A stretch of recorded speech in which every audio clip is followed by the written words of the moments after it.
are very, very honored to have amongst us Sadhguru today for a question-answer session. And a very warm welcome to you, to Sophia College, sir.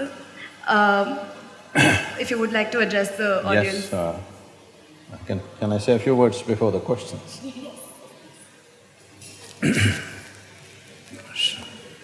Namaskaram and good morning to everyone.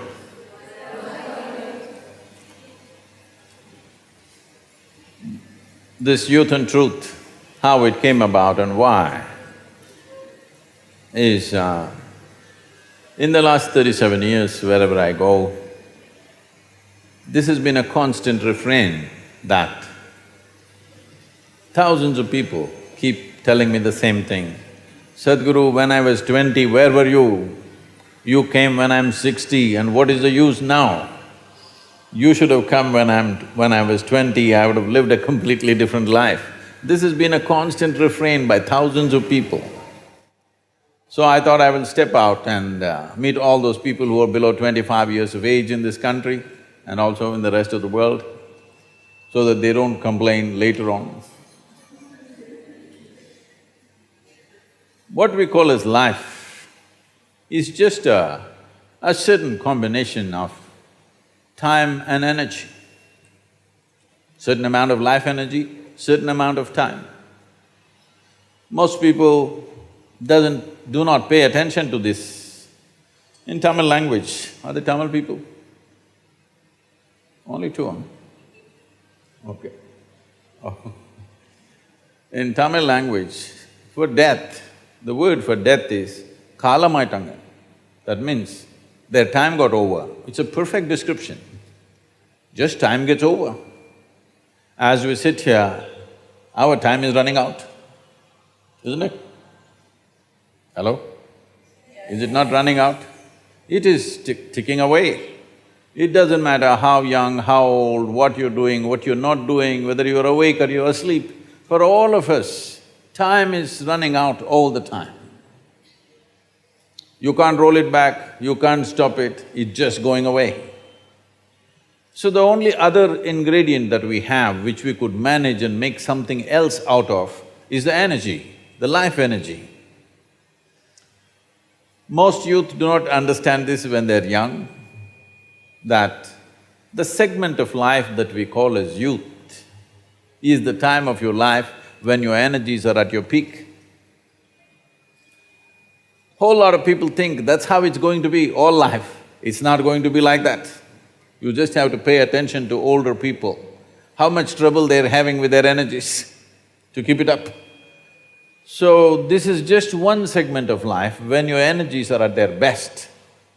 If only you had little more clarity about life and little more balance about yourself, you could play these energies differently because this level of peak energy will not happen again. This is just this segment of life which is referred to as youth, that energies are as exuberant as they are right now.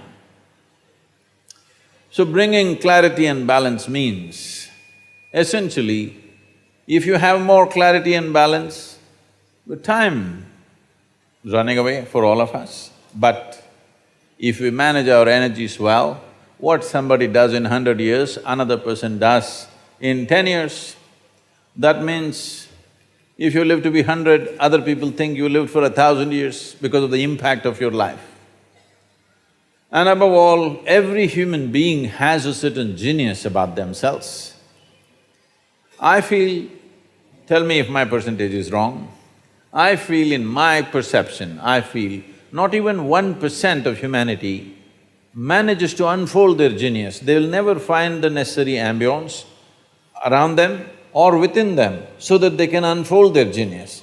Their own thoughts, their own emotions, their own nonsense just holds them down. Only 1% or less is unfolding their genius. A society or a nation or even the entire world, as a generation of people, we either rise or we live a mediocre life depending upon how many human beings unfolded their genius. How many geniuses blossomed in a given society will determine how far that society, that nation will go. So, we thought by bringing a little more clarity and balance to the youth, in this generation, we would like to increase the percentage from less than 1%, if you can make it 10%, phenomenal things will happen. If 10% of the population manage to unfold their genius in the world, what will happen will be too incredible to describe. Right now, a minuscule is doing this, rest of the humanity is largely a drag. For everything they will say, not possible, not possible, not possible. You have to drag them every day. Shall we change this? Hello?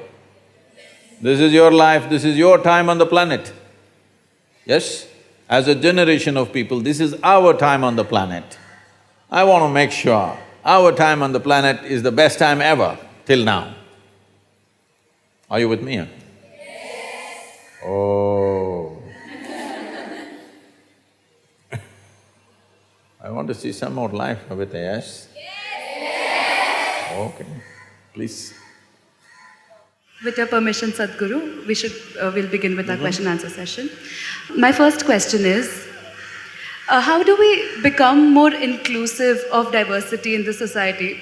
For instance, the northeast of India, if you see, it's completely ignored. It's a fragment, it's been pushed out of this country. I mean, a lot of people, they don't even know what the 7 states of Northeast are, or how the people are, or what their identity is. So how can we, as the youth, or all of us, change this? How do we become more inclusive? Because if you see, ignorance eventually leads to intolerance and communal problems and violence. So how do we become more inclusive of diversity today? Can I tell you a joke? Are you okay? Can I? Some of you because some of you are looking so serious, I'm seeking permission. Joshua Goldberg was a Vietnam veteran in America, in New York City. One day, he ordered for pizza and a Chinese boy came to deliver the pizza. He took the pizza, paid him the money and punched him in the face. So the boy fell down backwards. Then he got up with a bloody nose and he said, "Why did you do that?" He said, "That's for Vietnam." He said, "I am not Vietnamese, I'm Chinese." So Joshua Goldberg said, "Chinese, Vietnamese, Japanese, they're all same to me." So the boy gathered himself and went. Later on, after having eaten his pizza, he was taking his bull mastiff for a walk. There's a law in New York City, if your dog poops, you have to pick it up. So his dog pooped on the street, he bent down to pick it up. The Chinese boy came from behind and kicked him in his backside. So he went down, face down on the dog poop. Then he got up and asked, "You idiot, why did you do this to me?" The boy said, "That's for Titanic." Said, "You idiot, what do I have to do with Titanic?" Goldberg, Spielberg, iceberg, they're all same to me.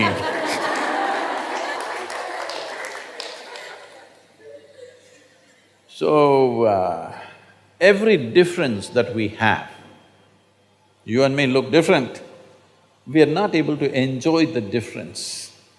We make every difference into a discriminatory process. Unfortunately, this has become the way of the world. Race, religion, nationality, ethnicity, you name it. If there's nothing else, we'll find something which doesn't exist. Goldsmith, blacksmith, all kinds of distinctions, endless. What is the solution? See, when we sit here, this is my body, that's your body. No way to mix these two things up. That is yours, this is mine. That's one kind, this is another kind. This is my mind, that's your mind. No way to mix it up. This is one kind, that's another kind. If you're identified only with your body, you will naturally always look at me as something different. If you're identified with your thought process, you'll always see me as something very different.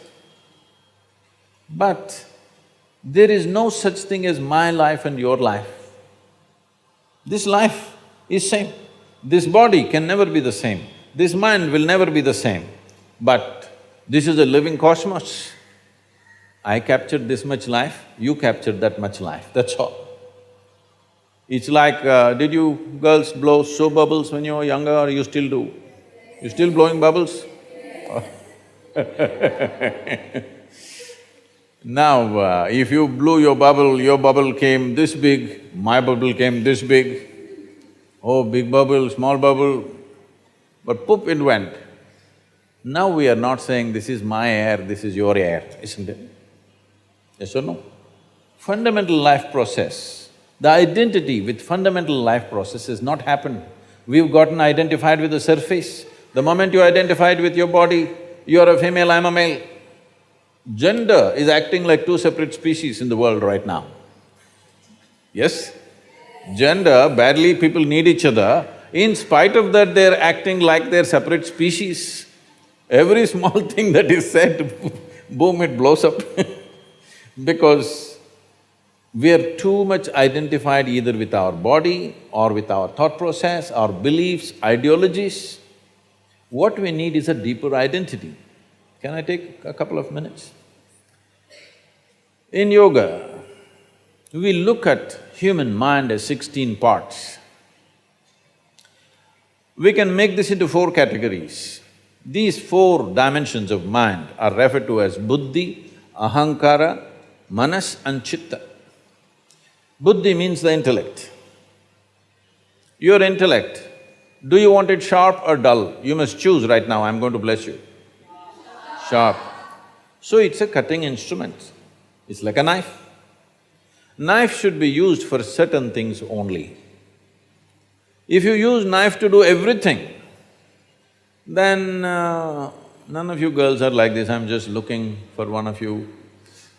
If you suppose use a knife to stitch a cloth, it'll be in tatters.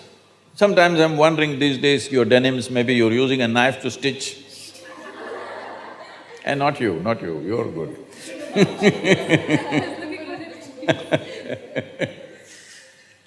So you cannot use a knife for everything, only for dissection you can use a knife. You cannot use a knife for everything. Right now, our education systems have become such, they're purely intellectual.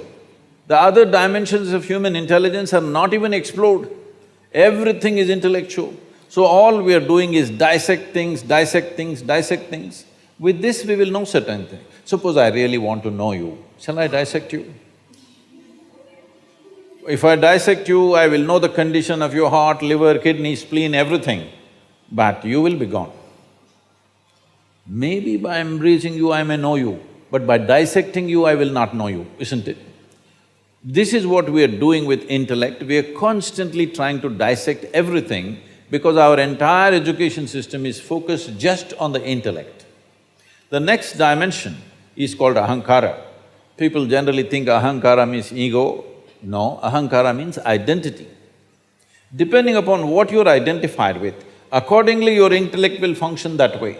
Today tell yourself, I'm a woman, I'm a woman, I'm a woman. You will see your intellect functions just for that. You tell yourself, I'm Indian, Indian, it will work just for that. Yes or no? You just see the moment you're identified with something, what you're identified with always looks right, something else always looks wrong, isn't it? So this is the nature of the intellect. What is the identity? Accordingly it functions. So in this culture, we had a system, before we start education for a child, first thing is, he must say, aham brahmasmi. This means, my identity is with the universe. You must establish a larger identity before you empower somebody with education, because education is empowerment. If you empower somebody with narrow identity, they will do something else. See, right now what is science and technology doing? The cutting-edge science is all going to military use, isn't it? The most horrible things that have been done on the planet, have been empowered by science and technology, unfortunately. The greatest gifts that we have turned against us simply because of our small identity. I am India or I am Pakistan, I am this or that, endlessly it is going on. It is just a narrow identity which makes a human being absolutely dangerous. You can call it crime, you can call it evil, you can call it genocide. Essentially, it's limited identity, isn't it? So one fundamental thing that we need to do in our education systems is that everybody has a limitless identity. Identify at least with the world, if not with the universe. If you cannot conceptualize a universe, at least your identity is global. Now the next dimension of the mind is called as manas. If you want to continue that knife ideology or analogy, knife is there, ahankara is the hand that holds it. It is the hand that holds the knife which determines whether this knife is going to save a life or take a life, isn't it so? It is not the knife which is dangerous. Every day knife is saving more lives than taking lives, isn't it so? Knives are saving lives, but in the wrong hand, it will take a life. So the hand has to be tempered, the hand has to be studied. Nothing wrong with the knife, the sharper it is, the better it is. Knife should be sharper, no? Knife should be as sharp as possible. It is the hand that holds it which makes the difference. Now this hand is connected to what is called as manas, which is a silo of memory. See, right now, you call this my body, but this is just a silo of memory. There is evolutionary memory, there is genetic memory, there is karmic memory, there's articulate and inarticulate levels of memory, conscious and unconscious levels of memory. Like this, there are many dimensions of memory. Do you remember how your great-grandmother 10 generations ago looked like? No, but her nose is sitting on your face right now. Satakshi, I got the name right for you? Yes. See? Her nose is sitting on your face or no? Definitely. Your skin remembers the skin tone of your forefathers 1,000,000 years ago, yes or no? So this is memory. What you call as my body is 1,000,000,000,000 times more memory than what you ever can carry in your mind. So this memory is important, and how it transmits itself into the intellect depends on the identity. How you identified, accordingly this memory will play. If you identified with a limited identity, then this memory will become against everybody else. If your identity is a larger identity, then this memory functions for everybody's well-being. So the fundamental thing is, your identification has to evolve. How does your identity evolve? The fourth dimension of intelligence is referred to as chitta. Chitta means an intelligence without an iota of memory. When we say memory, memory is a certain boundary. See, I remember these three are my friends, they're in my boundary. These people I don't remember, they're out of my boundary, isn't it so? Hello? Who is my friend, who is not my friend, who I love, who I hate, is just a question of memory, isn't it? Who is my brother, who is my sister, who is my father, who is my mother, is it just a question of memory? Memory in your mind and your genetic memory, isn't it so? It's all this memory functioning. So there is an intelligence which is beyond memory, which doesn't have an iota of memory. Where there is no memory, there is no boundary, it's a boundless intelligence. This is a living cosmos which is intelligent. It is a living intelligence of its own. Now, this dimension of intelligence also exists within us. The moment you touch this dimension of intelligence, all your limited identities will collapse. And in the yogic culture, in a very mischievous way, it is said, you must understand this in the right context, because you're looking serious, it scares me, huh? Hello? Do something to show me you're not so serious people. Because, see, suppose somebody comes and tells you, my grandmother is serious, how do you understand? She's on the way out. That's what it means if you're serious.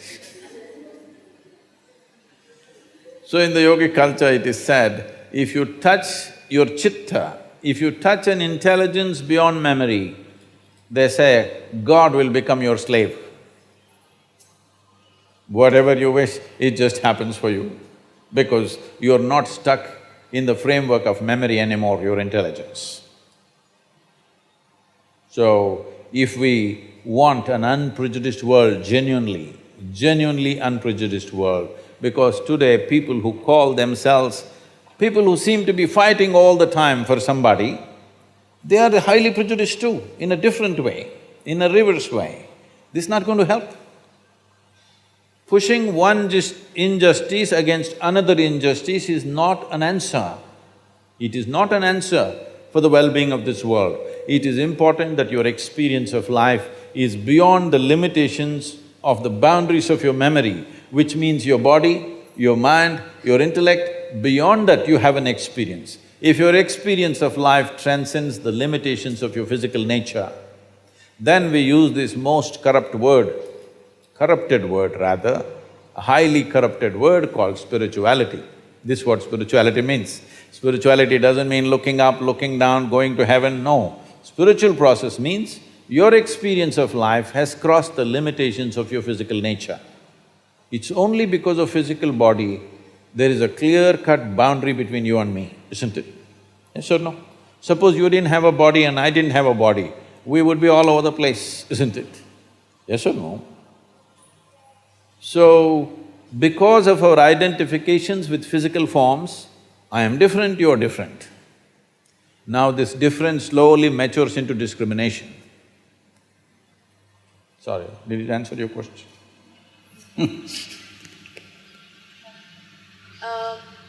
Sadhguru, how do you suggest that we appropriately question authority without being disrespectful towards them? Because from our very childhood, we've been taught to obey our elders because they know better and they are right. But they're only humans and it's possible that they are wrong or they make an error in judgment. So, do you think… So, I'm not talking just in context of parents. It could be political leaders, scientists, experts. Me also. Spiritual leaders as well. How do we question them to look beyond their traditional paradigm? Just the way you're doing it right now. Without being disrespectful. I understand, but it is possible that they take it as challenging their authority. So, see, respect, you use the word respect. Respect is not something that you ever demand in your life. Please don't ever do such a vulgarity that you demand respect. You can only earn it. You cannot demand it. The moment you demand it, it becomes vulgar. Yes or no? So you stand one step higher than somebody and you demand respect. Or the only stupid thing that you did is you came here a few years earlier than someone else and you demand that I'm senior. It must be happening in the college also. 1 year senior I am, you better respect me. Just 1 year ahead I joined the college and now I'm senior, okay? So, this is an unfortunate reality that's well established in the world, that in the name of religion, in the name of authority, in the name of parenthood, in many different ways, we have been trying to establish authority is the truth. No, authority is not the truth. Truth is the only authority. This is why, youth and truth. Truth is the only authority. Nothing else is the authority. So if I ask a question, somebody freaks. See, if you ask a question, somebody freaks because they don't know the answer. Suppose you go, sit in your examination and look at the question paper, you don't know a damn thing, don't you freak? Just like that they're freaking, why don't you understand? Hello? So they gave you a question paper, you have no clue, do you freak or no? So they are also freaking. So you must understand and be a little compassionate. When you ask a question, somebody freaks means obviously they don't have an answer. So you must be compassionate, considerate because they're your seniors. They came ahead of you, but they are no better than you, so they're freaking a bit. Please make way for them a little bit, what to do? They've grown little bigger than you. But at the same time, there is no need for anybody to succumb to that. It's all right, there is no need to confront people. A question, first of all. See, a question is a tool. A question is a tool to dig little deeper, isn't it? Hello? But somebody is asking a question to prove a point, that's not good. So don't ask a question to your parents or to somebody else just to prove your point. No, ask a question because it's a genuine question. So people were asking me, Sadhguru, what kind of questions can we ask, what can we not ask? I said, even the dumbest question you have, if it means something to you, it means something to me. If it doesn't mean anything to you, don't ask such stupid things because it doesn't mean a damn thing to me either. But if it means something to you, maybe it's a stupid question, somebody thinks it's a stupid question, but it means something to your life, it means a lot to me. So, please make sure your questions are genuine, whether you ask a parent or a political leader or a spiritual leader, it doesn't matter who the hell you ask a question. When you ask a question, you must understand the purpose of asking a question is to expand yourself from what you know to enter a territory where you do not know something. That's the idea of asking a question. But you ask a question to prove them stupid, then maybe they're getting mad. So you are entering their territory now. But you have to make sure in your life, because your life is not just about your life. How you conduct your life will determine the nature of this world, isn't it so? When you have such a responsibility, you have to ensure that truth is the only authority. Authority is not the truth. It doesn't matter whether it's parents or teachers or spiritual teachers, political leaders, or God himself came down and he said something stupid. You must be able to question him. That is the nature of this culture. See, even when those entities which we considered divine came, in India all we did is ask questions, endless questions. When Shiva came, his wife Parvati freaks him with 1,000,000 questions. When Krishna came, Arjuna asked 1,000 questions, questions and questions and questions. I must tell you this. We were trekking in Tibet, a group of people, almost from 42 different countries. So an Indian man who settled in United States wanted to ask a question. I said, you can ask questions, immediately he raised his hand and he stood up. He asked a question which lasted over 8 minutes and it was going on. I said, see, this is too long a question. Then I told the others, because they were all looking like this, because they're from different nations, they can't understand this question. I said, see, this is a very Indian question. Question inside a question, inside a question, inside a question, inside a question. Indians are experts in this because they have 15,000 years of culture, they've crafted questions like this. It doesn't matter Shiva comes, Krishna comes, they want to bowl a googly to him. That's the whole intent. So I said, see, this is an Indian question, and I tried to explain to them what is an Indian mind and why it asks such questions. So much of culture. Then one Chinese lady says, Sadhguru, I was working at the United Nations, even there only Indians ask questions.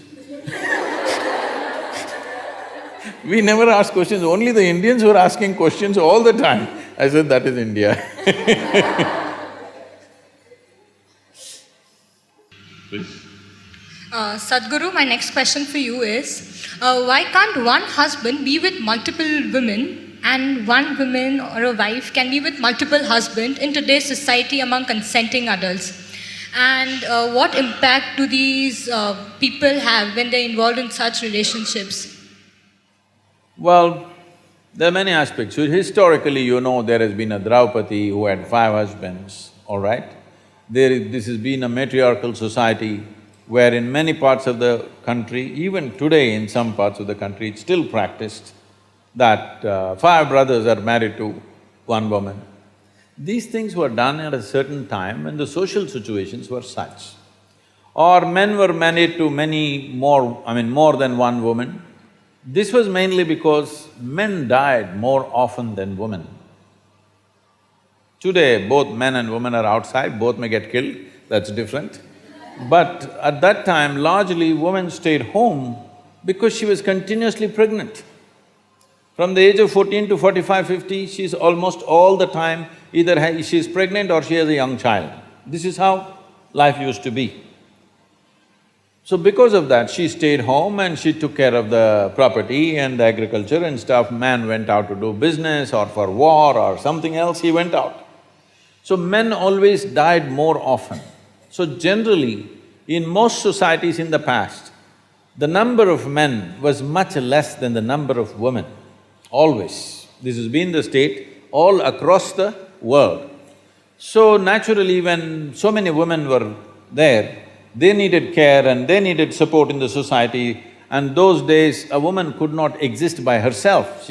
Unless she is protected by a male partner, it would be very difficult for her to exist by herself because she would be exploited in so many different ways. So always they attached themselves. So naturally a man ended up having 2, 3 women because the population ratio was like that. But now largely it's leveled out. If some individual does it, it's not an issue, but if that becomes a social norm, then how do you decide somebody has whatever, multiple wives, and how do you decide somebody has no wife? This will become a social, collision, it'll become lot of problems in the society because we may act civilized. I'm very particular, I'm very clear about saying we act civilized, but when we are denied basic things that we need, all our civilization evaporates and we will behave like animals. Yes or no? So, when fundamentals are denied, people will go flashing. So that's not going to work in today's world. And above all, the women's condition will become very bad. Those days there was no dearth, if you had land, it was okay. You had 5 wives, it doesn't matter. You had 25 acres, it was good enough, everybody ate well and that's about it. But today our requirements are not just about eating, it's about many things. So that kind of thing will lead to lot of complicated situations in the society. It's better to stick one-on-one and anyway, forever people have been doing their own things beyond the legal relationships. Things have been happening in the societies. That involves a certain risk. Somebody who is willing to take that risk, that's for them. But others will live within the legal format. It's a balanced society. If you're asking this question in a more existential way, well, see, this is a certain framework of not just of bone and muscle and flesh, there is a certain energy framework. Only because of that, it takes in a certain form. See, if you eat mangoes every day, and let's say a cow eats mangoes every day, at some point will you or the cow get confused whether you are a cow or a human being? Or will the cow get confused? Such a thing never happens because there is a clear-cut inner framework to which flesh and blood is added. But there is a framework, an evolutionary memory framework is there, it never gets broken, isn't it? So in this framework, how strong you keep this framework, how much integrity is there to this energy framework will determine many things about your life, many aspects of your life. Especially if you want to raise this life to another level of function, it's very important you maintain this integrity. This is why, irrespective of which religion, which spiritual process, if people want to raise themselves to a certain point, first thing they will talk about is becoming monks or brahmacharis or sannyasis, because the idea is to create such a level of integrity that this is a whole life by itself, that it doesn't lean on anything else for support, either for physical well-being or emotional well-being or psychological companionship, it doesn't lean on anything, it stands by itself because you want to take it somewhere else. If you want normal function, these things are not necessary. Now you want to become a rocket which breaks through a certain dimension of space. Now you need to be in a different level of force and integrity, otherwise it'll crack up. So you don't want to open your body to anything, and especially opening to multiple partners has its own negativity in that context. How much pain, and you look at Draupadi's life, how much volatility, how much pain, how much suffering she went through in her life, and how much pain and suffering she caused because of her anger and jealousy and whatever else. So, these things happen for variety of reasons. You can't blame everything on that one aspect, but that aspect also has a say in these aspects because you're opening up your memory body, your energetic body, which is essentially ruled by memory, to variety of memories. This will cause a whole lot of turmoil within the system, which could affect that life and many other lives. So Draupadi's life is in a way a sample for that. It's not an absolute. This is not an absolute, but this has an influence. Thank you, Sadhguru.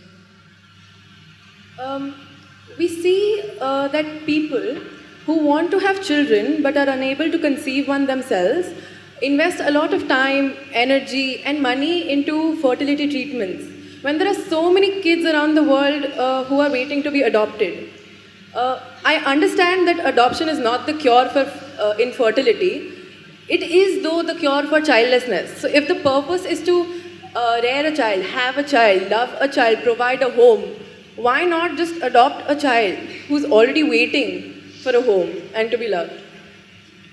See, already many doctors and organizations are trolling me and putting me on fire because I said first thing in India is you must close down all these damn fertility clinics. When the country is exploding with population, God damn it, you have fertility clinics? You need an infertility bomb.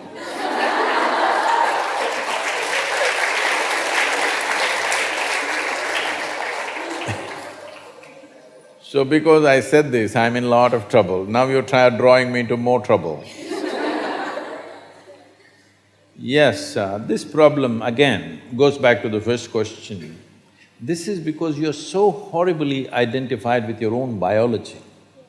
It has to come out of your body, otherwise it's not yours.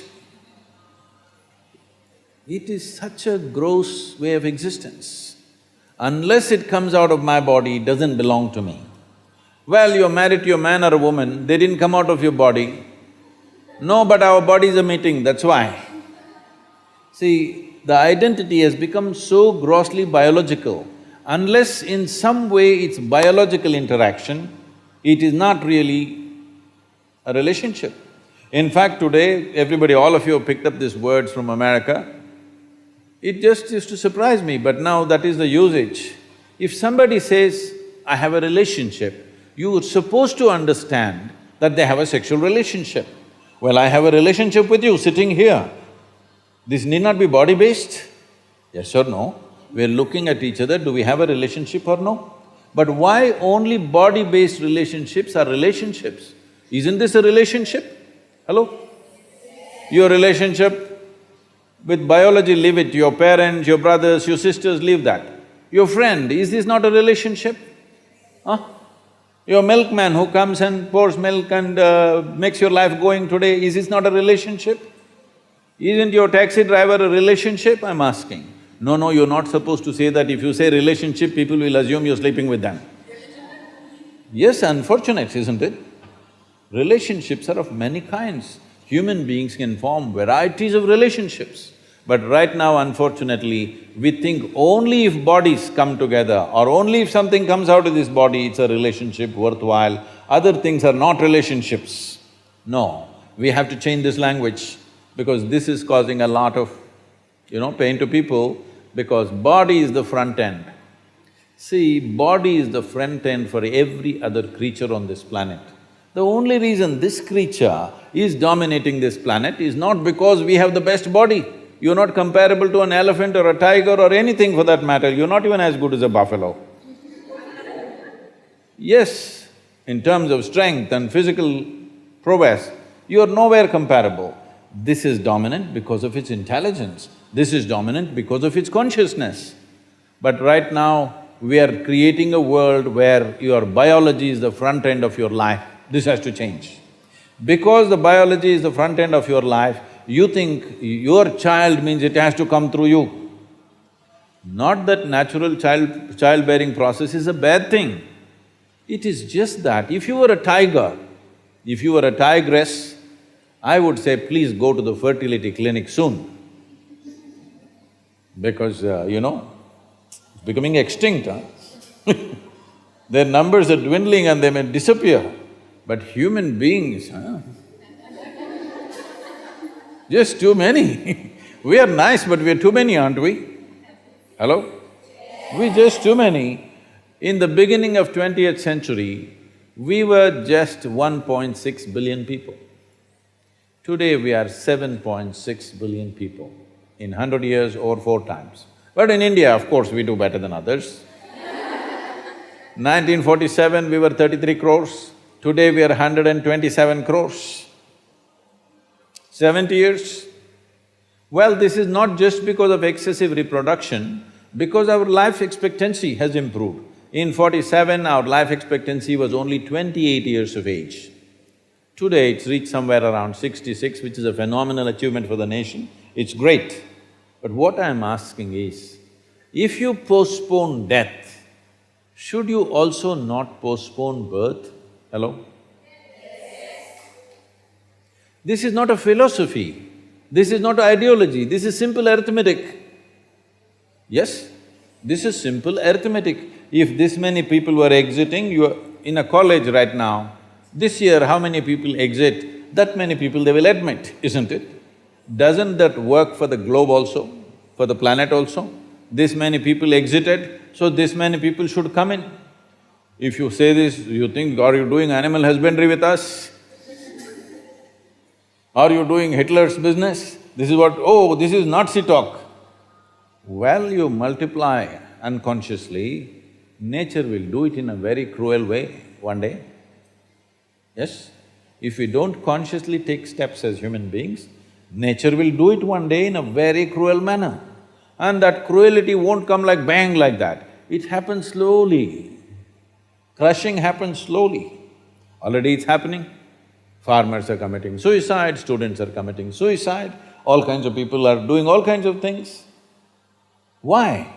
Somewhere life is becoming hard, isn't it? Though as a generation we have highest levels of comfort and convenience, life is becoming hard simply because of the concentration of population. We are doing all kinds of ecological nonsense. But right now, United Nations is making a prediction by 2050, we will be 9.6 billion people. Madam, you have to raise your floor, 50 floors. No, this won't be enough. 50 floors you must raise because they will be full like ants everywhere. 9.6 billion people, nobody can live well on this planet. Instead of making a prediction like this, we will be 9.6, why can't we plan? By 2050, we will be 3.5 billion people. Oh, what should we do, what should we do? If you don't do anything, population will go down.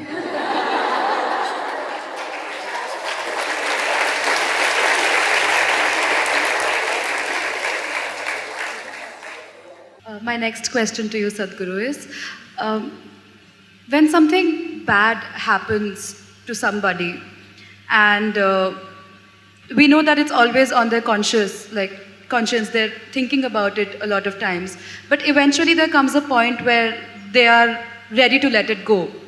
But somewhere there's a guilt that if they let this thing go, like something that's troubled them for so many years, there's this guilt where they don't want to let the past go because they feel guilty of letting it go. So why does that happen and how do we let go of that guilt? Like even if we take, for instance, sexual abuse, if a girl is sexually abused and eventually if she reaches a point where she is ready to overcome it, but she feels guilty to let it go because it has troubled her for a very, very long time. And not just her, the ones around her as well. So is it right to let it go at that point, or like how does one deal with a situation like this? See, I think the struggle is coming from a misunderstanding that something either unpleasant or terrible that one may encounter in one's life, it can just happen to anybody in so many different ways. If it happens, people think they must forget it. No, you should never forget it. If something terrible happens to you, you should never ever forget it, because if you forget it, you may walk into it again. But we must know the distinction between what is memory and what is living. You are living. Memory is a dead memory, you're supposed to use it as wisdom to see such things don't happen to you in your life. But it's a fact that for most people, what happened 10 years ago, they still suffer. What may happen day after tomorrow, they already suffer. Yes or no? What happened 10 years ago or even 10 days ago does not exist right now, does it? Does it? No. What may happen day after tomorrow does not exist right now, does it? No. So you're suffering essentially something that does not exist. How many of you are psychology students, huh? Is there a medical term for those people who are suffering something that does not exist? No, don't tell them please, they'll suffer that. If you are suffering something that does not exist, on some level it means insanity, isn't it? This may sound very cruel to you right now when I say this, because, oh, I got my pains. See, you're carrying your pains like badge, don't do that. When something bad happens to us, when something hurts us, we can either become wise or wounded. This is a choice we have. Either we can become wise with it or we can become wounded with it. As we already went through this, life is just a certain amount of time. It's ticking away. As you sit here now, you are 1 hour closer to the grave since you came here. Yes or no? Yes, it is. It's going away for all of us. So in this, where is the time to carry every experience like a wound? No. This must become your wisdom. If terrible things happen to you, you must become wiser than others, sooner than others, isn't it? But unfortunately, most people choose to become wounded simply because, again, in our systems of education, we have done nothing about the nature of human mind. We are busy studying frogs and cockroaches and trees and chemistry and physics and planets and everything. No attention to the nature of this one. So we don't know how to use our faculties. The greatest faculties that you have right now as a human being is, you have a vivid sense of memory. Everything that happened, you can remember as if it's alive right now. Yes? There is a repository here, there is an archive in your mind which can replay the whole video if you want. But this has become a problem. You started suffering the old movies. And there is a fantastic sense of imagination, so you already suffer a tomorrow which is yet to come. This is basically because we have not taught our children and people in the world how to employ our faculties, how to use our memory, how to use our imagination, how to experience life right now, how to sharpen the experience now. Your whole life is happening between these three dimensions: memory, present experience and imagination. This is your life, isn't it? These are three dimensions. We call them trikala, 3 dimensions of time. All your experience of life is happening here. But if you lose distinction between what is past, what is present, what is future, then everything hurts. For not everybody terrible things have happened. Unfortunately, for a few people they have happened. But the rest of the people are simply suffering something, isn't it? because it's fashionable to suffer. Just people think if they're suffering, they are very intellectual, they are very profound.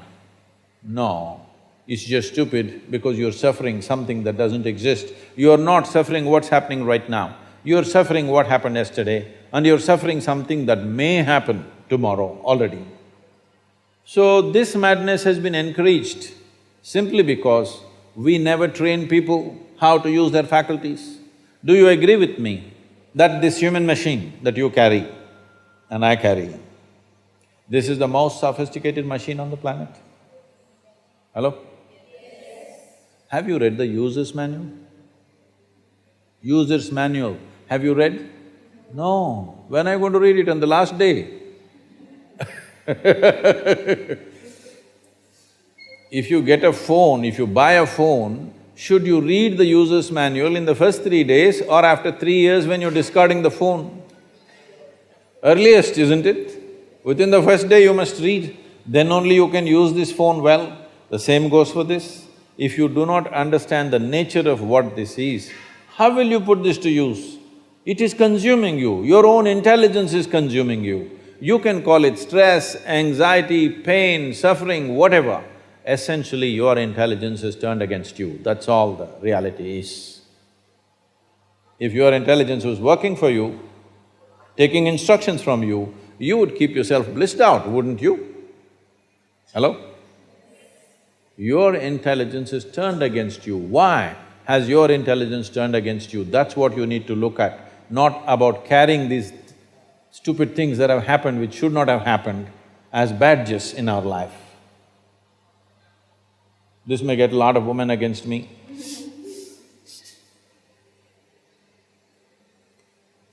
If I was against you, I wouldn't be here. Yes? My next question to you, Sadhguru. How does one decide whether one should or should not have premarital sex? And does it prepare us for a better marital life? See, different people are made differently. This happened.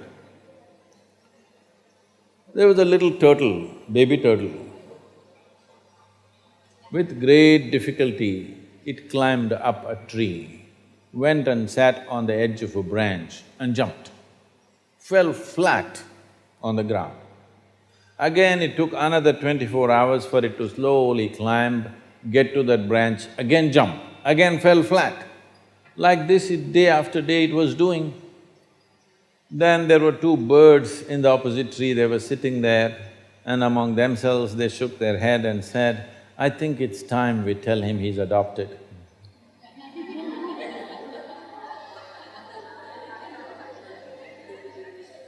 For everybody, we are trying to draw the same prescription. This is not going to work. Because I've seen, every day I'm meeting thousands of people, they're poor, their problems on me, all kinds of stuff. What I see is all these people who talked about great amount of freedom, when it comes to their personal lives, after 30, 40 years of marriage, not 2, 3 years, after 30 years of marriage, still what the wife did or the husband did 35 years ago, still point of conflict. Have you seen or no? You have also seen. So when you know this is the state of human mind, you must know what to do and what not to do. It is not a question of morality, it's a question of what kind of life do you want to craft for yourself. It's about that. Is it a morality? Is it that nobody should get into anything or everybody should get into something? There's no such thing. What kind of life are you wanting to craft for yourself? A kind of life where your relationships mean really binding yourself in such a way that truly you can depend on yourself, or it's like visiting restaurants every day, you want to taste something new and see, but you could get very unhealthy with that. There are some people who stick to their home food, though it tastes about the same every day, but those people are generally healthy, isn't it?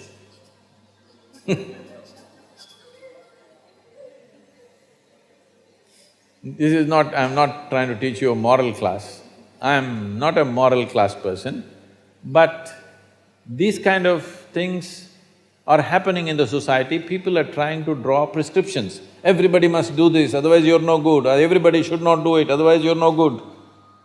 No, that's not the way. There was a time in this culture and in every culture, by the time a girl is 15 or 16, she was married. By the time a boy is 17 or 18, he was married. Now because of our education systems and professional requirements and society has changed, everything has changed. Because of that, average marriage age for girls is around 24 in this country right now, and for boys it's crossing 28, 30. The peak of hormonal impact on human life is somewhere between 15 to 30. After that, it's not the same thing. So, this is at least something we must debate. But we should not be hasty to draw a conclusion, this is the way, that is the way. We must give enough awareness to people that they don't get into something compulsively which they regret later. If consciously, if people see that this is the way I want to craft my life, that's up to the individual. But there is no common prescription, there should never be a common prescription. Because individual requirements are very different. We have a few questions that were posted on social media and have become very popular, like they were popularly Questions asked. have become popular? I mean, a lot of people had asked those questions, Okay. That's what I meant. So we have a few here today that we wish to ask you. So the first question, I'll take the first question. This question is from Subhashish Mukherjee, and he says, I want to know the truth of black magic. My non-Bengali friends believe black magic has come into existence from West Bengal. How much truth is there in this? It's a very Bengali question. The truth they're not asking how much truth in the black magic, they're asking whether it came from West Bengal or not. Well, Kerala people believe it came from Kerala. It's little fishy, both the populations. Lot of fish in them, you know. So, at one time in this country, as you have a family doctor, they used to have a witch doctor. Almost every family had somebody to consult on these kind of aspects, because these arts were so widespread. Did it originate in Bengal? Did it originate in Kerala? No, I think it survived more in Kerala and Bengal today. In other places, it's gotten little wiped out. Essentially, what you're talking about is occult. Occult is a certain technology that you can use your energies to create certain impact. But unfortunately, it's gotten very negative press because market was for the negative, so people used it more negatively than positively. It could also be used positively. It's like any other technology, you can either use it positively or negatively. Unfortunately, the negative usage became overwhelmingly larger than the positive usage, so people think occult means it's negative. No, the usage has become unfortunately negative. It could also be used in a positive manner. When I say it could also be used in a positive manner, you can transform life with it. You could… help people out of their health situations, out of their psychological situations, various things could be done. Instead of that, because the market is mainly for the negative, somebody pays you to cause detriment to some other life at the benefit of somebody else's… to somebody else's benefit. To your detriment, somebody else's benefit, it is being done. Because of that, it's gotten a negative image. Occult is like this. See, right now, all of you have a phone. Suppose you had a phone 100 years ago, cell phone 100 years ago, you could claim you have occult powers. Because you could just take this and speak to somebody in America, everybody woo, they will shiver, okay? Yes or no? So occult is just technology. You could communicate, you could use your energies to communicate with somebody. But as modern technology becomes more and more subtle, the need for occult is receding quite a bit, because so many things that we used to do in occult today can be delivered. You can send a WhatsApp message, you don't have to sit there focusing to send a message to somebody anymore. It took a lot more energy and time to do that. Now, message goes. So, messaging business has completely fallen out of occult. Otherwise, occult was mainly used to deliver messages to people in a different way. You have heard of telepathy and not telecommunication, telekinetics and various other things where things were done from a distance. But today all those things are being done by regular technology, so occult or the requirement for occult is withdrawing. The need is just going away and probably most of it will go away.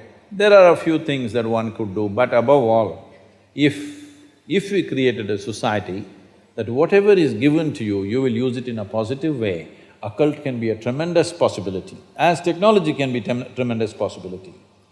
As I mentioned earlier, most of the technology is used for developing arms and armaments and bombs and nuclear bombs and more destructive things. The same thing could have been used for something else. Absolutely, positive things could have been done, but that's not been done because the market is for the negative. Similarly, the same things have happened to occult. Your Mukherjee friend, well, I think from what I hear, I think Kerala tops in the occult practices even today. Next comes West Bengal. Next probably some northeastern states have this, but they're very rudimentary occult. Kerala occult is quite sophisticated. You will see a lot of occult in North America, in the North American tribes, but very basic, mainly messaging occult. But now they all have smartphones, so it's all going out. I think Kashmir at one time had a lot of occult. Bengal, Kerala, Northeast, well, some parts of Andhra Pradesh and Orissa, but now market is done. Next question, sir. What type of food we should eat so that our life reaches its full potential for a college or a school-going student? And it's by Spurti. Oh well, we must understand this. Food is not a religion, food is not a culture, food is just the fuel for this machine. Yes? There may be cultural aspects to the taste, there may be even religious tinge to the food over a period of time, but essentially food is fuel for this body. So with what kind of food will it function with minimum struggle within itself and maximum impact? So suppose you buy a petrol car and pump diesel into it, it may still roll around but not at its optimum. Similarly, various foods you can eat and still somehow it functions. But those communities which have eaten with care, you can clearly see a distinct difference in the way they function, the levels of intelligence and whatever. So in India, we prescribed food for different people in different way. If you're doing menial jobs, you eat one way because you need physical muscle. If you're doing other kinds of trading and other kinds of activities, you eat another way. If you're a fighting class, you eat differently. And now if you're into education, spiritual process and subtler aspects of life, then you eat differently. Now that you mentioned students, I believe you're in education. Yes? Okay. If you're in education, one of the greatest challenges is to stay focused on something. The goddamn textbook, I'm sorry. The wonderful textbook that is written for an average intelligence. It's a common prescription. It's not written for the brilliant student. It is written in a way that it's a common prescription, everybody gets it. But that textbook, how much effort it is taking for a whole lot of people? How they have to read it 10 times to get it? But you lie down in your bed and read a love story, you remember every word, huh? Yes or no? How come? So you don't lack memory, you don't lack focus. It is just that textbook and you chemistry is not working. So, what you need is a higher level of focus, a higher level of involvement. And another great enemy for a student is, because this textbook is such a tranquilizer, the moment you open it, go to cinema till 2 a.m. you're up, open the textbook at 9 o'clock, right there, you smash into it. So sleep is another big enemy. So what kind of food do you eat so there is no inertia in the body? In yogic way of seeing things, we are looking at tamas, rajas and sattva. Tamas means inertia, rajas means activity but no balance, sattva means absolutely balanced kind of energy. When you're in education, you need a very balanced kind of energy because you have to focus on something which doesn't naturally interest you. It's not something that… with which your chemistry is gelling. If your chemistry is gelling, you are always focused on that one, isn't it? Here there's no chemistry, but you have to focus on that. For this you need a balance and a steady mind. For this you need to eat in a certain way. I will make this very simple, but if you want I can send you a full-fledged video where all of you can see for maybe 45 minutes to an hour, what is food and how it works in your system, how it relates to your physiology, why food behaves the way it behaves, an entire system of it. But to put it very simply, food goes through your body through the alimentary canal. From your mouth to your anal outlet, there is a pipe. Through this it runs, going through various stages of digestive process. Many of you are biology people, right? It goes through the alimentary canal. Now it begins with the lip. Here, if you look at this, all the herbivores and carnivores, if you look at the animal kingdom, there are herbivores and carnivores are two main segments of animals in the world. One eats vegetable matter, another eats meat. If you look at the alimentary canal, the way it is built, between herbivores and carnivores, there's a distinct difference. Everything in the human being suggests that you are naturally a herbivore, but for the sake of survival, we became carnivores. If you look at the jaw movement, all the carnivorous animals have only cutting action. Herbivores have cutting and grinding action. There are molars, but carnivores don't have widespread molars, they have just incisors, canines, and everything looks like cutting teeth. So they do only this. All the herbivores do grinding. What do you have? Both. So you are supposed to chew your food. Why you are supposed to chew your food is you have enzymes in your saliva where if you take a little bit of raw rice and put it in your mouth just for a minute, you will see it turn sweet right here, because right here carbohydrate is being converted into sugar, right here. So if you eat properly, then we say about 30 to 50% of your digestion should happen in your mouth. So this part of the digestive system is expecting half-digested food or partially digested food. But right now the way we're eating is mostly we're putting not only undigested food, but partially destroyed food. So the amount of food that you need to get the same amount of energy has increased. You're eating much more food than what you should eat to generate that much of energy. Because of that, there is inertia in the body, because it has to process so much more food than what it should, there is inertia. Once there is inertia, your sleep quota increases. How many hours do you sleep on? Hello? 8 hours. You're going by the prescription, huh? See, this is not that you must deny yourself sleep, that's not the point. But if you eat right and do a certain things with your body, you see very effortlessly within 3 to 4 weeks, you can drop your sleep quota anywhere between 2 to 3 hours. 1.5 to 3 hours very easily you can drop if you just eat consciously and just learn to sit properly, just the posture, your geometry of the body and what goes into the system. If you just manage these two things, you will see sleep quota will just come down like that. Just to tell you, for over 25 years, I have largely managed with an average of 2.5 hours of sleep. Now I'm getting lazy and I'm sleeping, averaging somewhere around 4.5 hours now, but 7 days of the week, okay? 365 days, non-stop, on, almost every day. My daughter didn't call me for a month. I asked, what the hell is the problem with you, why are you not calling? She said, every 6 hours you're in a new city, what the hell I'm supposed to do? So I said, okay, which is true. In one day, sometimes we're doing 3 cities, so it's a non-stop activity. And today, many people around me have learned to do this.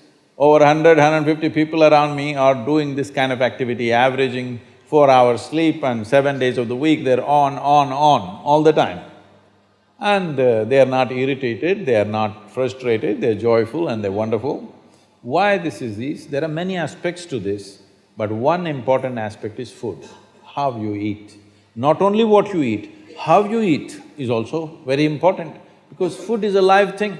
One simple thing all you girls can do is just see various health issues and inertia issue, focus issue, just bring 40 to 50% of the food in its raw form, that means it's alive. It must be a live cell, it can be a vegetable, it can be a fruit, it can be a nut, it can be sprouted gram. At least 40 to 50%, the food that you eat must be alive. You eat dead food and you want to live, this is a little difficult thing to do, because you have to raise the dead now. But if you eat live food, one thing you will see is the state of your mind, your focus and your sleep quotas, and above all, staying awake is not good enough, you have to stay alert, isn't it? How alert you are, how focused you are, only to that extent everything yields to you in this world, isn't it so? What is the level of focus will determine whether the world yields to you or not, isn't it? And one more aspect of life, one more aspect of food is, when you consume something, it must be of a simple genetic code in the sense, it must be a very simple software. Vegetables, fruits, nuts, sprouts, they're very simple. More complicated means animal food becomes more and more complicated. Suppose you eat an animal which has some amount of emotion and a life of its own. Now the code in that, we were talking about this, your body is just an accumulation of memory, which means a certain software, isn't it? This is the most complex software. Human software is the most complex software on the planet of all the creatures. From an amoeba to this is the most complex… I'm not talking about her. She's looking… yes, yes, this is the most… this is safe. This is the most complex software. So if you eat an animal, particularly a mammal, if you eat, it has a similar kind of complexity, maybe not as complex as this, similar level of complexity because it has thought and emotion of its own. Now for you to break that code and integrate it into your system, you are not fully successful, so it will leave traces of certain qualities within you. Otherwise, the best food would be eat human flesh, because it's same. But you cannot break that. You cannot break that code and make it a part of yours because it's a different and complex code. If you eat a leaf, a vegetable, a fruit, a nut or a sprout, this is much simpler. If you must eat non-vegetarian food, you must eat that which is furthest away from you. So generally, fish and water life is furthest away from you. So if you must eat non-vegetarian food, the best thing to eat is, you're on the coast. Fish is the best thing to eat that way. Thank you, Sadhguru. We have a very enthusiastic audience and I'm sure they have a lot of questions to ask. So… They're about to fall asleep, that's what I'm saying. Yes. Hello? Namaskaram, Sadhguru. My name is Karishma Joshi and I was an Isha homeschool student. Oh, Yeah. how come I missed you? And when I found out you were coming to college, I was so happy. And my question to you is, in Mahabharata, we see Amba, she's so determined to take revenge on Bhishma. And she goes to Shiva, and Shiva actually grants her that boon. So, why would somebody want to live their whole life just with the sole intention of taking revenge on somebody, and how would this affect them? Thank you. Well, whether we like it or not, there are such people in the world, all right? Yes or no? Are they there or not? They are there. So Mahabharata is depicting all sorts of people. Every kind of character that can exist on the planet is there. There are over 100,000 characters representing the best, the worst, in between, every range is there. So she is one. Because, see, just now, some time ago, when she asked the question, something horrible happened to somebody, an abuse happened to somebody, and that person not willing to forget. Some will become hurt and wounded, some will become angry and vengeful, depending on their own nature and also the situation in which we exist. So she is in a royal setup.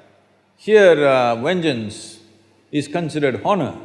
Vengeance is not considered vengeance. Vengeance is considered as a virtue. When somebody hurts a king or a queen, they must go and finish them. Till you finish them, your job is not done. This is the culture in which she is. We must not look at it from today's time and today's culture that you are in. That time she is in a royal family, she is a princess and she is insulted. She feels horribly insulted by what happened. You know what happened to her life. Now she wants to, at any cost, extract a prize for that. So she goes for that. So she is asking Shiva, the question is why Shiva is assisting her, is that it? Is it the question? Yes. Shiva is like that only. Because, this happened to him. Once Ravana, you heard of Ravana? Ravana came to Shiva and worshipped him and praised him and glory. So he loved him so much and he said, you ask whatever you want, I'll give you. And that guy says, I want your wife. Shiva is in a mood like that, he says, okay, take her. Parvati is having a bath in the Manasa Rover close by. And this guy goes looking for Parvati to take her home. Then somebody goes and tells her, Shiva has granted permission that this man who's come from somewhere in the south, he can take you and go with him. She said, yes, he lost his mind. Then, you have heard of these things. Have you been kissing frogs? No. You don't believe that story? No. This started long time ago.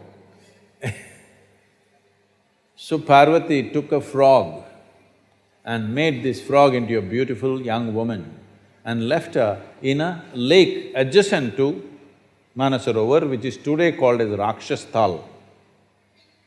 So Ravana went straight to Rakshasthal and saw this young woman. He thought, she is Parvati, took her and went home. Then he realized she has come out of a frog. But she was Mandodari, that's why she's called Mandodari, one who came out of a frog. But she was beautiful and wonderful woman, so she became his queen and stayed there.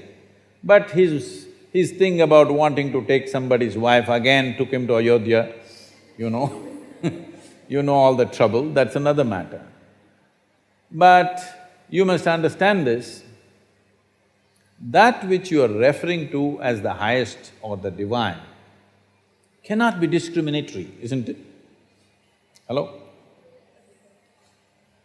If God says, whoever the God is, if he says, I'm responsible for these people, I'm not responsible for those people, is he fired or no? Hello? Fired or no? Because essentially, it is a response.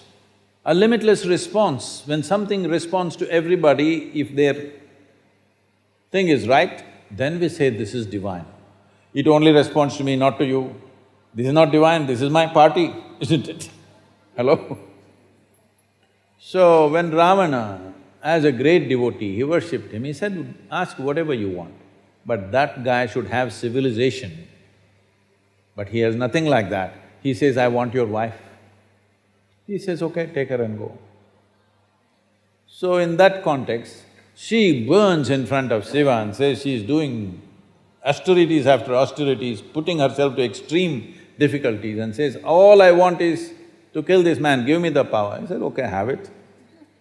But this does not mean it'll lead to your well-being. See what happened to Ravana. The same. A man was driving in Mexico and he ran out of gas.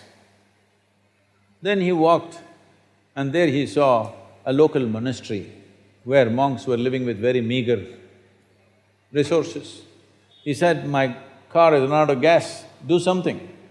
So the monk said, see, we don't have anything else here, we don't have cars, we don't have gas, but I can give you a mule. You ride on the mule to the next town and then you can get gas there and come back. Only thing is, we have trained the mules like this, you sit on it, you don't beat it, you don't do all that, you just say, praise the Lord, it will go. When you want it to stop, you say, Amen, it will stop. So he sat on it and said, praise the Lord. It went and went and went, the whole day it travelled. Then he saw the mule was going straight towards a cliff edge. He wants to stop it, he's doing this, that, but he's forgotten the mantra. He tried everything, but the mule is just going straight to the edge of the cliff. It came right here, about to take its next step. Then he remembered and said, Amen, it stopped. He looked down 2,000 feet below. Oh my God, praise the Lord.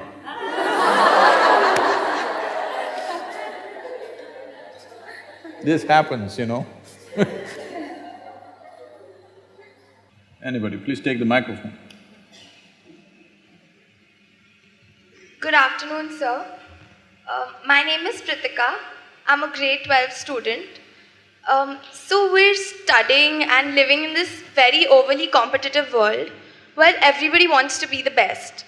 And sometimes I find a difficulty in deciding what the right path is for me. Because even though I may be good at, say, dancing or singing, there's always somebody who's better than me. So my question to you is, how do we find the motivation… how do we find the motivation to do something that we like for the sole purpose of being happy ourselves instead of following the society's demands to, be the best at what we do? Thank you. Now, this ailment has caught us quite a bit. We don't want to be the best, really, if you really look at it, because you don't know what is the best. Does somebody know what is the best? Hello? Do we ever know what is the best? We don't know. All we want is, we want to be better than the person who is sitting next to us. This is a disease, because what you're enjoying in your life is not what you have. You enjoy what she doesn't have. She's number two. That's the only joy you have. When you enjoy something that other people do not have, or when you enjoy other people's suffering, when other people's suffering is the source of joy for you, I think it's sickness, not joy. Hello? Yes or no? It amounts to sickness or no? But right now, this sickness has caught all of us. Right from an early age, they're teaching you this. At home, they told you, you must be first rank. You never asked, what about the other children? I asked my mother this, she thought I've gone crazy. I asked, what about the other kids if I come first? She said, this boy is crazy, because she's repeating what was told to her by somebody else. So if I come first, what about the other children? It doesn't matter. You must sit on top of everybody's heads, only then life will happen. No. If your joy comes from the source of other people's suffering, it will not lead to well-being, either your well-being or the world's well-being, isn't it? So why do you want to be the best? What is important is, this life should find full expression. Everything that this one has should come out of this in this life. This should not go unfulfilled. Whether it's better than that one or not is not even the issue. And every human being, have you seen one more person just like you?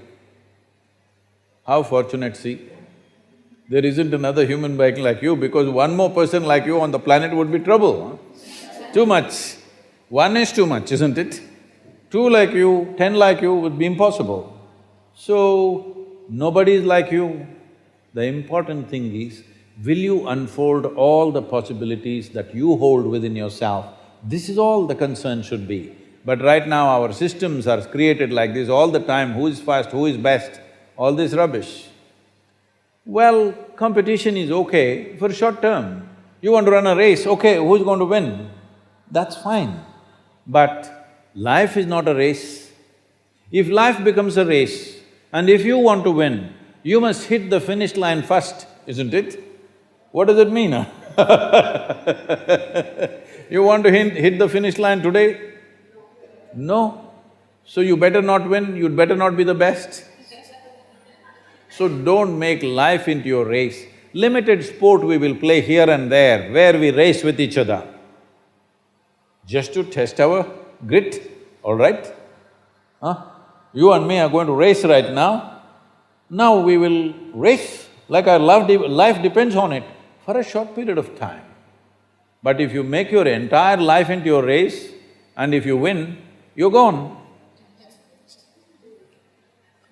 No, not a good way to do life.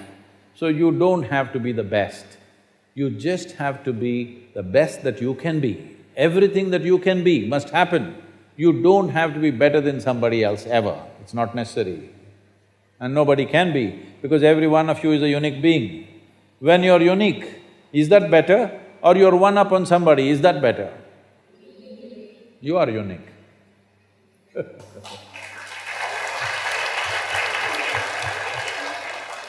Namaskaram. Before I begin, may I request you to ask 2 questions? Yes, sir. Before that, I love you so much. Ah.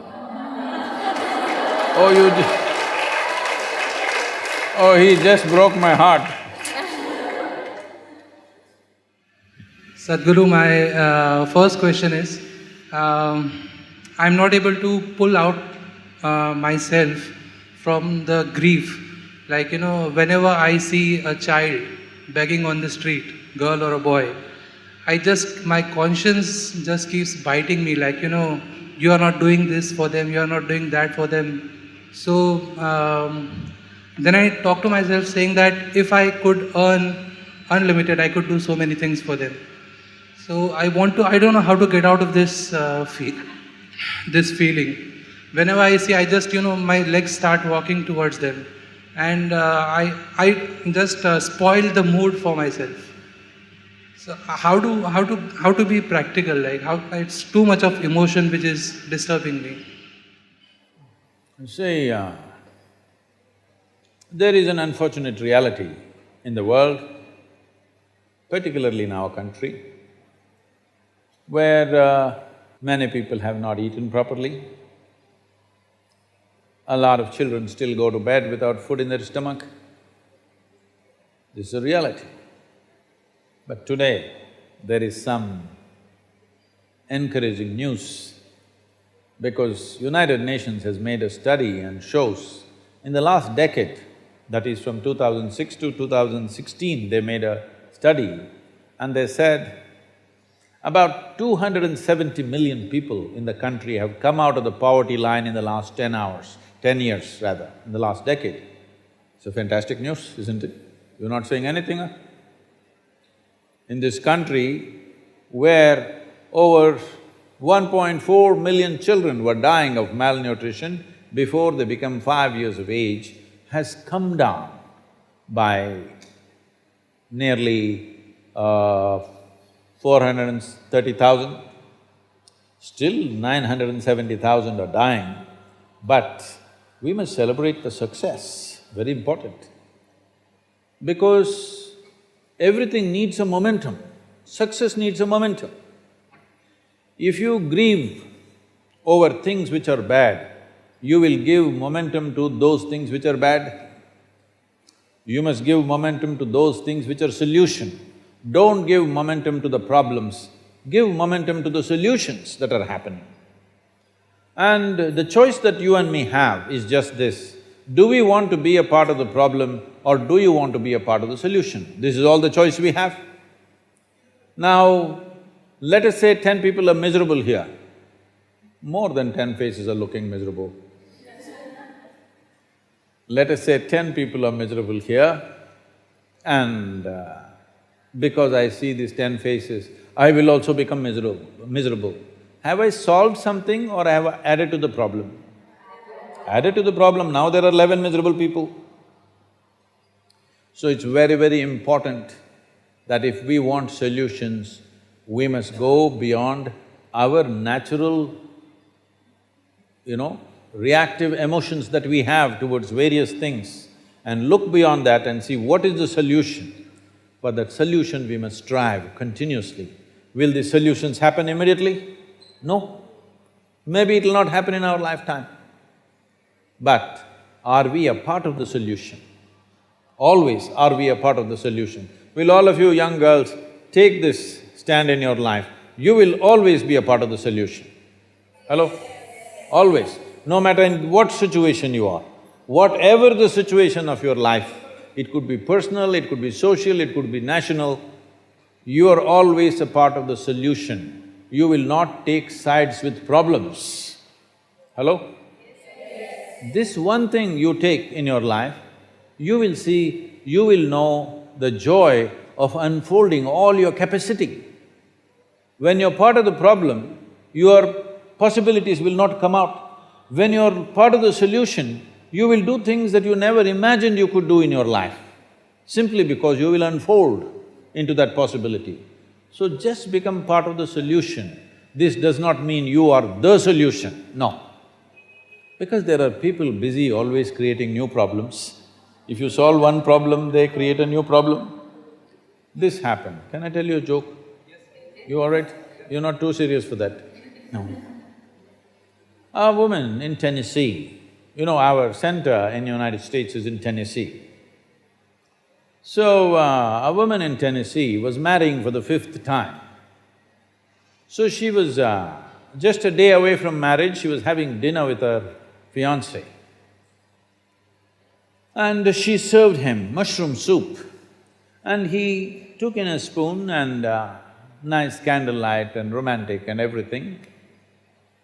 Then he asked, "How did your first husband die?"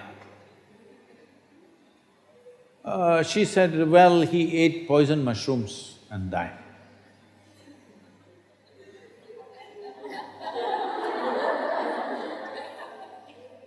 Okay. "How did your second husband die?" "Oh, he also ate poison mushrooms and died." Now he kept the spoon there. "But how did the third one die?"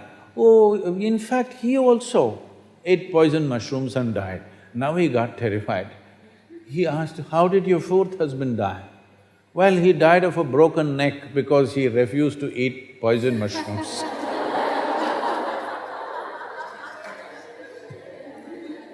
So what do you want to have? Let's be part of the solution. We are not the solution on this planet, we are part of the solution. We are adding to the solution, we're giving energy and strength to the solution, that's all. Will we solve everything? No. But we must have the fulfillment in our life that we have been a part of the solution, not part of the problem.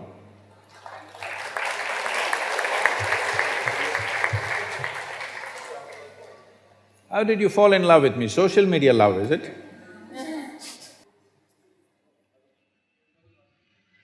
Good afternoon, Sadhguru. My name is Sonia Alphonse. My question to you is, I personally feel that I function more efficiently in the night than I do in the day. It's not that I've changed my biological clock or something and I sleep during the day, but it's just that I feel more productive, not only while studying, but otherwise. I feel invigorated in the night. So, why is it so? Thank you. Maybe you're in the wrong country, huh?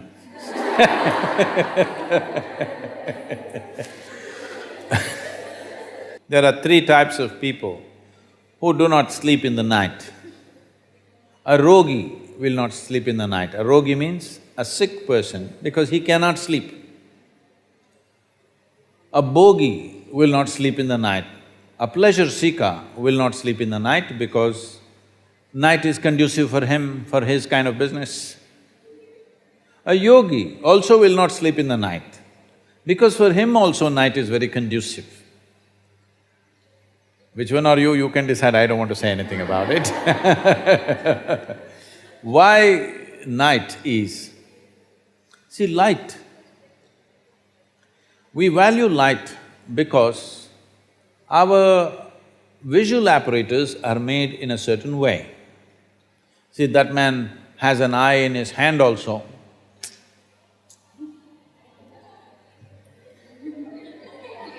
Yes, because we value our visual apparatus so much, we thought two is not enough, three should come. Normally here, but if somebody got it here, what to do? Wrong place, but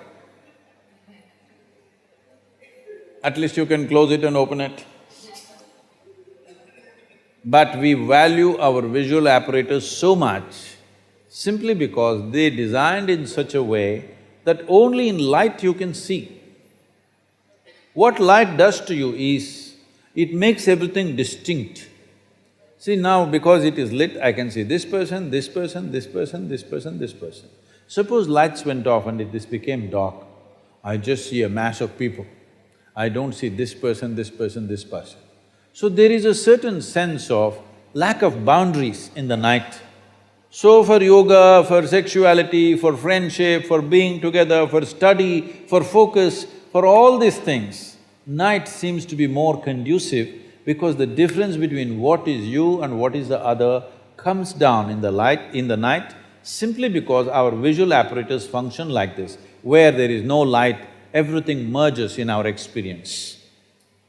So a yogi, a bogi and a rogi, all three of them make use of the night. You can also make use of it, there's no problem unless you're sleeping in the classroom. If you're not sleeping in the classroom, it's fine, nothing wrong with it. But you will see, you try this and see, mornings are a nuisance. But, can I share something? I was made like this. If I sleep in the morning, normally my school used to be 8:30 in the morning, from 6:45 my mother and my sisters will start waking me up. It's a series of efforts. Many things, they'll make me sit up in the bed, they'll come and twist my arm and do this and this. My mother will do it gently, my sisters will do that. Then they will drag me and my mother will put toothpaste on the toothbrush and give it to me, I'll stick it in my mouth. She'll get me my clothes and say, go and have shower, it's time up, time up. I go inside the bathroom and fall asleep. If nobody wakes me up, till 1 o'clock, 2 o'clock in the afternoon, I'll just sleep like a rock, not wake up and roll around, simply dead. But I started practicing yoga at the age of 12. In about maybe 8 to 9 months, after that, no matter where I am, even till this day, where I am, which time zone I am, every day I'm in a different time zone, but at 3:35, 3:40, I just come awake. Because some changes happen in the nature at that time. My body just comes awake. If I want, I can get up and do what I want. If I don't want, I can sleep some more, but it always comes awake. So you have to bring some sensitivity into the system that See, you are a product of this planet, yes or no? Whatever nonsense individuals may think about themselves, we are all just a pop-up from this planet. You've seen those pop-ups on the computer screen? Pop, pop, yes? You're just a pop-up, you'll be gone. You can't believe you will be gone. Ah, me? I will be gone? Yes, all the very smart people, countless number of people who walked this planet before and you and me, where the hell are they, huh? Not a sign. All became topsoil, isn't it so? Weren't they pop-ups? Aren't you a pop-up? Poop, poop. You may think you have a great life and this and that. As far as the earth is concerned, it's just recycling its soil. Just throws you up and draws you back, throws you up and draws you back. So in this little pop-up, the important thing and the most important thing is, you create sensitivity within you, such sensitivity that every dimension of life comes into your experience. Before you fall dead, is it not important? You experience this life in this fullest possible scale, yes or no? Experience means people think, we must party every day. No, no, same damn thing, how many times you will do? There is much more for the human life to explore. You must become sensitive. When I say sensitive, because the word sensitive is used in a wrong way in the sense, when people say, oh, she's very sensitive, we are supposed to understand, she will get hurt for just about anything. Yes? No, being sensitive to life and being ego-sensitive are two different things. Being sensitive to life means if you walk into this hall, you experience everything that's here, you don't miss a thing. If you walk outside, you don't miss a thing, every dimension of life should come into your experience. This happened. Shankaran Pillai bought a what? He bought a work donkey. And the man who was selling the donkey said, see, this is a very sensitive donkey. You cannot beat this donkey. You cannot use bad words, you cannot abuse this donkey. Shankaran Pillai said, that's great. Every day I'm tired of beating these donkeys and abusing. Every day I have to use filthy words to get these donkeys moving. I like a sensitive donkey, and he paid little extra bonus for the sensitivity of the donkey and took it home. He left it in the barn, and tomorrow morning he has to go to work. He went there and told the donkey, please, let's go. No response. He said, please, let us go. Nothing. He went down on his knees and prayed. Nothing. You're not supposed to abuse it, you're not supposed to beat it. Not knowing what to do, he went back to the man who sold the donkey. See, I requested, I pleaded, I prayed, he's not responding, what am I supposed to do? That man said, is that so? Let me see. And he came. He picked up a thick stick like this. One whack on the head. And then he threw the stick and said, come. The donkey followed. Shankaran Pillai got furious, you idiot, you said it's a sensitive donkey, and the way you hit this animal, I've never hit an animal like this in my life. He said, no, no, no, he's very sensitive, first you have to get his attention. So, developing sensitivity means, if you simply close your eyes, you must know what phase of moon it is right now, because all this is playing in your body. Every day it is playing in your system. Do you see if it's a full moon or a new moon, the entire ocean is coming up? There are tides, isn't it? You ever been to the ocean side or you don't? You do? There are tides? Yes. The whole ocean is trying to rise. 72% of your body is water. You think nothing is rising? It is. For every position of the sun, moon and many things that are happening to the planet, they're happening to you. You must become life-sensitive. Then you will know how to manage every aspect of your life. Don't become ego-sensitive, don't become society-sensitive. Life-sensitive if you become. What's happening with this life if you know this one thing all the time? You will see, you got your GPS on. There's really no problem, you will never get lost. It doesn't matter who says what, what kind of situations you're put into, you are never ever lost because you're life sensitive. This is all this life needs, that this has to become life sensitive. Right now, we have developed a psychological structure which has got nothing to do with life, it's got something to do with the social scene, got nothing to do with the life. Thank you very much. I think people… Are we okay? Because people are looking at watches, so I thought I've exceeded my time. That was the last question we were taking. If you have any other questions, you can put it up on social media. Sadhguru, we would like to thank you so much for gracing us with your presence today. We would like to thank…